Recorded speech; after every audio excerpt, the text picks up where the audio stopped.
Whether it's a birthday, a wedding, or a special ceremony, if there's a party, there's jollof. Its seductive aroma, deep red color, and spicy flavor are probably one of Western Africa's greatest pride. Each country has its different methods of cooking, and while this dish may cut across every tribe and ethnic group in the region, the ongoing feud between Nigeria and Ghana regarding whose jollof rice is better may never be resolved. Hello everyone, it's Janelle from Janelle Eats, and today we are going to learn 6 easy steps to make Nigerian jollof. So grab a spoon and enjoy. Before starting with our delicious recipe, allow me to explain how jollof came to be. Its name originates from a Senegambian kingdom called the Jollof Empire. This rice dish is cooked using large local cast iron pots called koko irin, which are placed on top of large chunks of firewood. The smoky heat from the charcoal adds a unique and unforgettable flavor that many people love. For this party starter, we need 5 main ingredients. First, we need to get a bag of raw rice. In Nigeria, bags often come in 10 kilograms, 15 kilograms, or 20 kilograms, but the size depends largely on how many guests you are having. Second, to add to our shopping bag are tomatoes. These give the rice its reddish color, and the freshest we get them, the better. Third is the peppers. We are going to use both Scotch bonnet and bell peppers to add extra spice to kickstart our party. And finally, onions are a staple in most great dishes. They serve as a luscious flavor to add to our jollof. Now that we have all the ingredients, it's time to get started. For this part, we're going to wash and cut all the vegetables. Once that's done, we'll add them to a bowl of water and throw them into a blender to mix.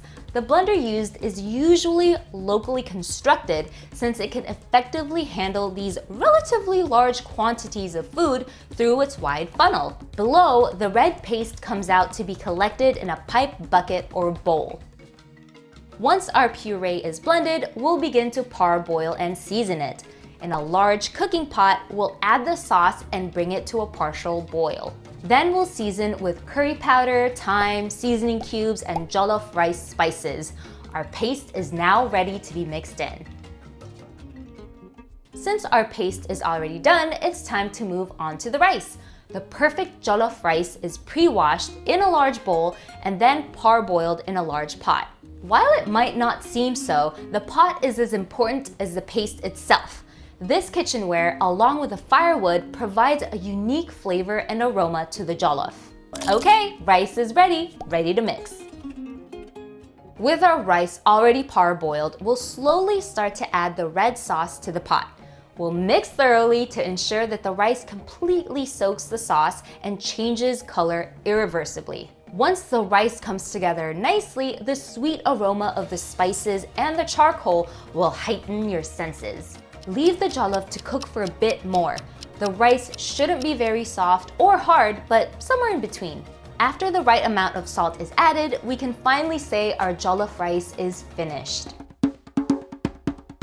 Wait, what do you mean finished? We still need to add the finishing touches or else it's not Nigerian jollof. Remember all the extra leftover onions? Well, we'll cut in rings and add to the rice to garnish. Stir well so the onions absorb the rice's moisture. Accompany it with chicken and voila! Bon appetit! For Nigerians, jollof isn't only a delicious dish. When Nigerians talk about jollof, it encompasses all the experience of making and eating jollof. Those moments when family comes together to cook and celebrate life.